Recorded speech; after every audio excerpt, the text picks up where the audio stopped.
New Orleans was graced by visionaries and a plethora of architectural styles. The city and its neighborhoods are a treasure trove for those interested in the intricate detail on display here. So today, we are in the famed Garden District of New Orleans to begin a new series that's going to focus on the architecture.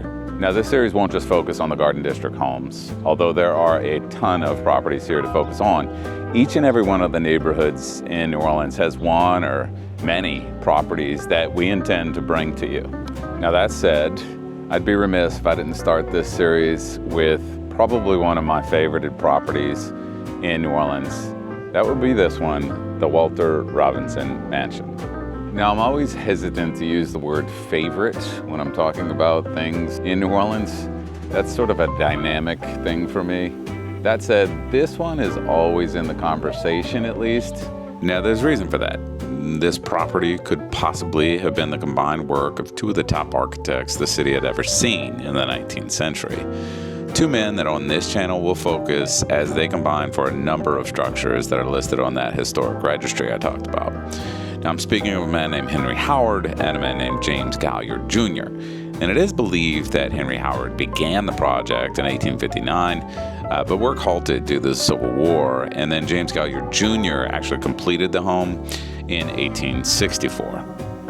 The Italianate-styled home has so many similar attributes to Howard's most revered project, the Nottoway Plantation, but also similarities to Galliard's French Opera House due to the curved gallery aspect. Unfortunately, the French Opera House burned down in 1919, although the Nottoway Plantation is still standing today. Either way, though, the house was built for a man named Walter Robinson, who was a Virginia-born cotton and tobacco merchant. Now, the house is a two-story, double-galleried, 5-bay center hall with 4 Corinthian capitals up top, as you see here, and 4 gorgeous paired cornice brackets above them, and then 4 Doric capitals below. Now, the entablature is colossal and stunning, and as you see here, there's an ornamented curved parapet pediment.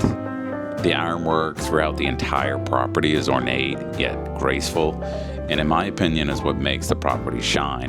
The cast iron balustrade is almost lost to the eye because of the intricate detail of the gallery on the right of the home, which is clearly and rightfully so the focal point here.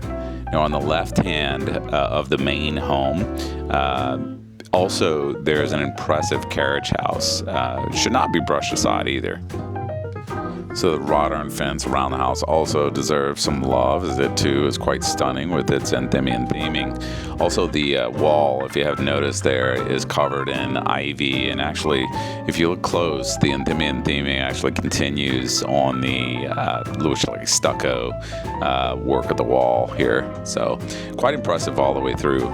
So one neat little fact, this house was the city's first to feature indoor plumbing.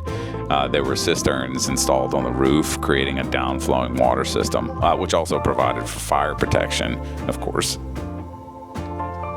Now, the house changed hands a number of times throughout history, and at one point was even a boarding house. It's so large, over 10,000 square feet. Now, the current owners clearly take a lot of pride in the house and its history, of course, which is a sentiment you'll find throughout New Orleans, and especially here in the Garden District, with very few exceptions. All right, guys, that's going to do it for me today. I am signing off. I hope you enjoyed a little bit closer view of the intricate detail in this property. And for those of you that are craving that detail, of course, stay tuned. We've got plenty more just like this on the agenda. So thanks so much for watching today. By the way, if you guys, of course, are coming down to New Orleans yourself, please look us up at privatetoursneworleans.com. Please like, subscribe, and as always, c'est la vie.